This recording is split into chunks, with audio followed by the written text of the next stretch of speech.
The scream tore through the mountain chapel like a rifle shot. "You want to put it in?" the nun shouted, her voice cracking against the stone walls as townsfolk froze mid-breath. Snow clung to boots and hems as everyone turned toward the altar. Sister Magdalene stood rigid, her knuckles white around the rosary, eyes locked on the mountain man at the back of the chapel. He was massive, bearded, weather-worn, a man carved by cold wind and solitude. His name was Elias Crow, and he had not been inside a church in over 20 years. The object in his hands was small, wrapped in oilcloth. The silence that followed was heavier than the winter outside. The town of Red Hollow survived on tradition. Faith and fear lived side by side here, braided into every sermon and supper. The chapel was sacred ground, nothing entered it without approval. And Elias Crow? He was tolerated at best, a loner in the high timber, rumored to live by his own laws. A man children whispered about and elders warned against. Sister Magdalene stepped forward, fury blazing. "You dare bring that thing here? Into the house of God?" Elias didn't flinch. His voice, when it came, was low and steady. "It belongs here." A gasp rippled through the pews. Father Aldrin rose slowly, his age-bent frame trembling. "Son, you must leave. Whatever grievance you carry, this is not the place." Elias walked forward anyway. Each step echoed like judgment. He stopped before the altar and unwrapped the cloth. Inside lay a rusted iron spike, old, hand-forged, unmistakably marked with the town's ancient seal. Murmurs erupted. Faces paled. That spike had been driven into the mountain decades ago during the town's founding. Symbol of ownership, of protection.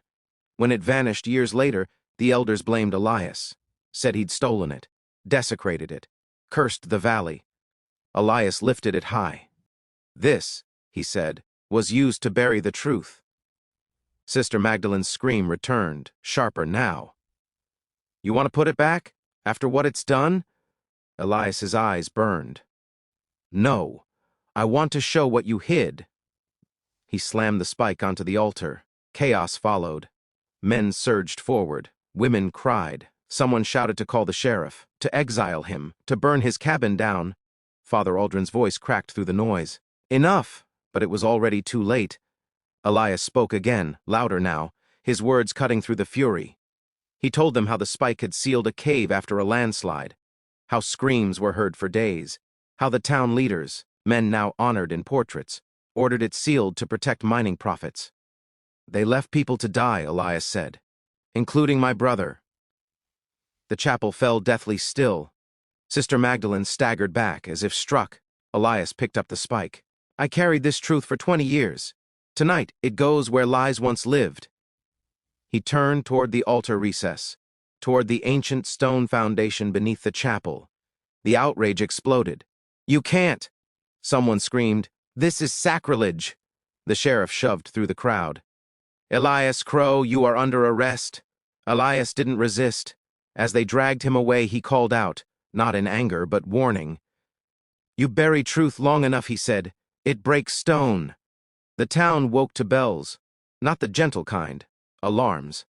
Overnight, the chapel floor had cracked. A thin fracture ran from altar to door, as if the mountain itself had shifted beneath their faith. Elias sat in a cold cell, hands bound, listening to the bells echo through the valley. He smiled once, sad, vindicated. By noon, the cave was found. A storm had loosened the rock face above the old mine shaft. Inside were bones, rusted tools, a broken locket bearing the Crow family mark. The truth clawed its way into daylight.